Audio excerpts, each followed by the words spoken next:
Répression et dérapage. L'Amérique selon Trump. Je tiens à mettre en lumière les nombreuses manifestations pacifiques qui émergent à travers le pays contre Donald Trump. Ces mobilisations inquiètent profondément l'ancien président, au point qu'il érige désormais des clôtures autour de Washington DC, en prévision d'un gigantesque défilé militaire prévu le 14 juin. L'événement promet de ressembler davantage à une démonstration de force autoritaire à la manière de la Russie ou de la Corée du Nord qu'à une célébration démocratique. J'ai moi-même assisté à plusieurs rassemblements paisibles, notamment à San Francisco. Leur ampleur semble terrifier Trump, qui répond par l'escalade militaire.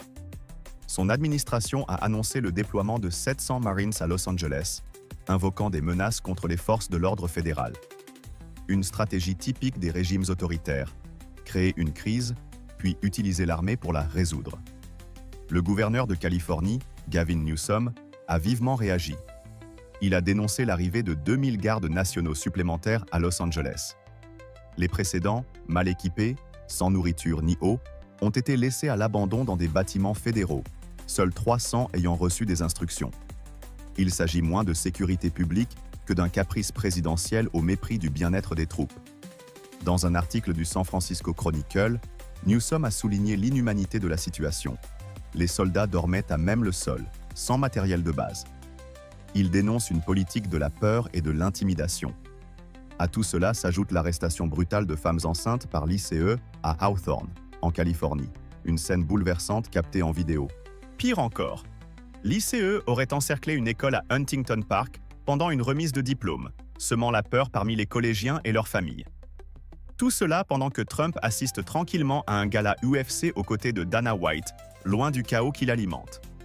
Newsom a aussi rappelé que les Marines sont des héros ayant défendu la démocratie à l'étranger. Ils ne devraient pas être instrumentalisés contre leurs propres concitoyens. Quant à Pete Hegseth, l'actuel secrétaire à la Défense, il peine à recruter. Plusieurs candidats de haut rang ont refusé de travailler avec lui, le jugeant incompétent, dangereux, voire illégal. Autre événement marquant, l'ICE a ciblé David Huerta, président du puissant syndicat californien SEU. Jeté au sol puis accusé d'obstruction, il a finalement été relâché, mais reste poursuivi.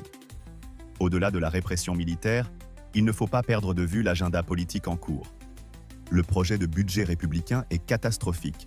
Suppression des aides alimentaires, des bons de logement, des soins pour des millions d'Américains, tout cela pour financer des baisses d'impôts pour les ultra-riches. On parle de 15 millions de personnes privées d'assurance santé, de 4 millions qui iront se coucher le ventre vide. C'est une attaque directe contre les plus vulnérables. Et pendant que la situation sociale se dégrade, le marché immobilier s'effondre.